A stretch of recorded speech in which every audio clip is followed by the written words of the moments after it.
Alright guys, so I talked about Digimon Adventures and I'm going to talk about Digimon's Tamers. Um, this one,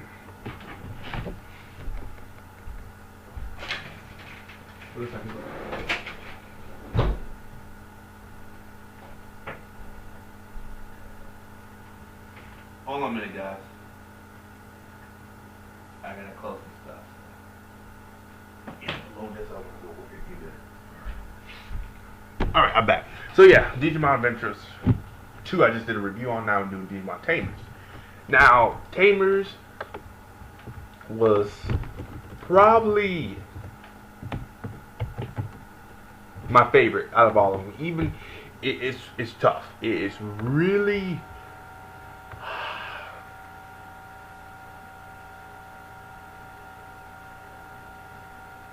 Digimon Tamers was it's kind of like, the thing about it is small is good. Now the thing about it is three main characters. We're just going to talk about those three main characters. We're not going to talk about supporting characters per se.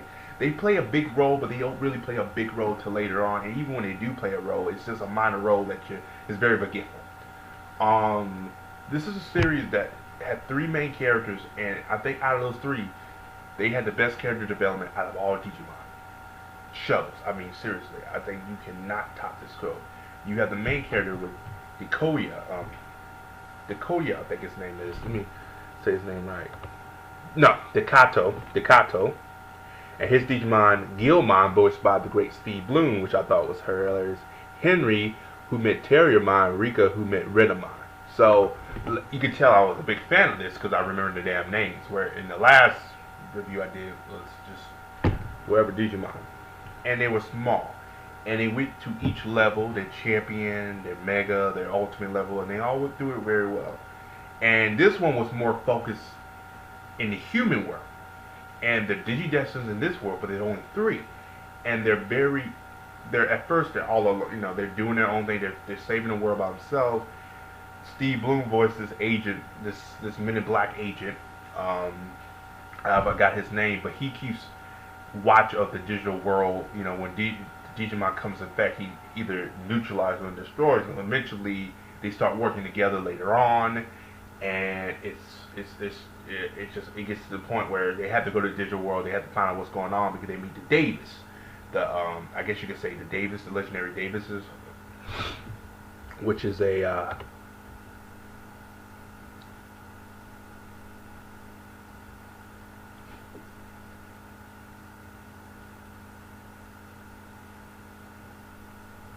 and yeah, the Digimon World Group, Digimon calling themselves the Davis, who serve as the Digimon's, I guess you could say, leaders. There was one of them. Funny thing, one of the Davis makes an appearance in Digimon Adventures 2, but they never actually played upon that again. You don't see him, you really don't hear from him again, but he does make a appearance in Adventures 2, just a little appearance. But in Adventures Tamers, he makes a better appearance and a bigger appearance. Come to find out, there's a bigger threat, which is known as, spoiler alert, it's a big threat known as the D-Reaper. The D-Reaper is a Digimon life form, appears as the primary antagonist, but you really don't see him. You don't see him till later on. He's like the D-Reaper is more like a virus. You say a Digimon virus. And it takes over, it's slowly taking over the digital world, and it's slowly going into the earth. And I think it's the last 10 to 20 episodes you get to see the fight between them. And then in this Digimon universe, Tamers, there's no DNA Digivolve. There's the DNA Digivolve, but now the Digivolve, they're fusing with the humans, which was a new aspect, and I said to myself, that is some cool shit. What I have to say about it, 9 out of 10. This was probably my favorite one out of all of them. It was more serious, more darker. The themes in this show was just flat out fantastic. There's even a scene in here, one of the Digimon dies brutally by one of the other Digimon, which you see throughout the show. He gets picked on later on. He eventually turns to his Mega Ultimate form, and they throw down him and Galvamon. They throw down. It's one of my favorite actually Digimon fights of all the series, and I think it's very brutal. It's really straightforward. Um, it was really good too. Other than that, um, there was another human girl in here that was the Kato's love interest, but I was hoping the D Reaper just kill her, like literally just ice this bitch, but that didn't ever happen. But I think you know what I'm talking about. I might find a picture of her and put it in the video. But yeah, I I love this. I really do. I love this anime. As a kid, you missed a lot of stuff, but rewatching the game throws you like, oh wow, they tackled this, they tackled that, and having Steve Bloom just doing his best Spike Spiegel is just at best. This is early Steve Bloom too, ladies and gentlemen, so his voice is actually pretty decent. Now a lot of people say, oh, his voice is still good. It is, but you can kind of tell, like, you can hear his voice now. It's not as good as it used to be. You know what I'm saying? But yeah, this is one of my favorites. There's another Digimon called Fronters, which they start doing more of the human in what you call it, Digimon Fusion, which I was like, okay, now, at first when they did it in Tamers, I liked it because it was something new, but they actually did throughout the whole series. I kind of like, alright. But they were more in digital world. It was okay. I liked the Tamers better.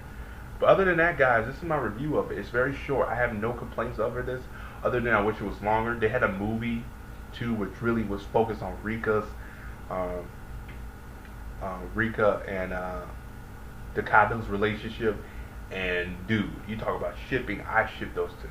I really did. When I first saw those two together, I was like, you end up with her. Forget the redhead one. Just go with her. But you know, but in that movie though, you really get to see the relationship. You get to see their bond, and just not as friends, but you get to see there's probably more than meets the eye. Just saying. Um, it's one of these series that gets very overlooked. Out of all the Digimon, this is overlooked the most. And if you ask me, this was the one that made Digimon stay alive for me. Because Adventure 2, I was like putting my hands in the air, like I think I'm taking a break from Digimon. This came on, I was like hands in the air, said finally something good. After this though, Digimon kind of went down here. Like I said, Fronters was a hit and miss. Saviors, you could have that. I didn't save myself. Shit, I didn't save myself from watching that. And then there was another one, Digimon X Wars, which I was like, okay, just it wasn't that good compared to this one. It's just Tamers was the shit. I don't think no one can top the Tamers. Like Adventures 1, Tamers went above and beyond and just brought some good stuff. They went outside the box. It was really good. Funny enough, I usually don't do this, but I will. I'll give you guys a recommendation if you guys are trying to find something similar to Tamers. This is an anime I came across a couple years ago, and it was like weird and very weird. And believe it or not, I was sitting at home and I saw it online, was watching it because it was on Crunchyroll, and it was called Devil Savior 2: The Animation. It aired in 2013, same time when Attack on Titan was there, and so it kind of got overlooked, but still it wasn't that good. It was only 13 episodes. But if you're looking for an adult version of Tamers with more blood and more cursing and stuff like that, because in Tamers it's still a kids show and it couldn't go that far. This is it. Devil Savior 2: The Animation is so much like Tamers. It's not funny, dude. I was like, yo, who did this? Like literally, it was so crazy. It's like it was just. This is the closest you'll get to Digimon. Tamers, I mean, seriously.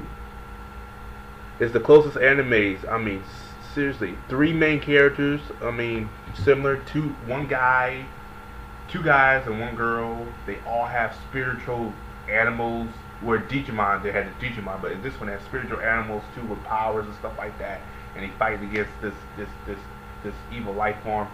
It's exactly the same thing. This was spin-off of a game too, which didn't really do too well for it, but just want to point it out there. The only problem is, if you want to watch the sub, go ahead. It's on Crunchyroll. There's also a dub version too by Sentai. It's not as bad, but again, Sentai's animes are hit and miss. Let's be realistic here. But I just want to point that out to you guys. I'll put the link in the description box below where you can find this anime too, where you can read up more about it. I'll probably just give you to the My Anime list because they'll give you more description, and they also can show you more anime similar to that. When Digimon, you'll see My Anime recommendation. You'll see it, Digimon Tamers on there. Other than that, guys, like and subscribe. Let me know down below what you guys thought of Tamers. This video went longer than expected. Actually, it went longer than all my other videos, probably because of the recommendation. As always, peace. Have a good day. I'll talk to you later.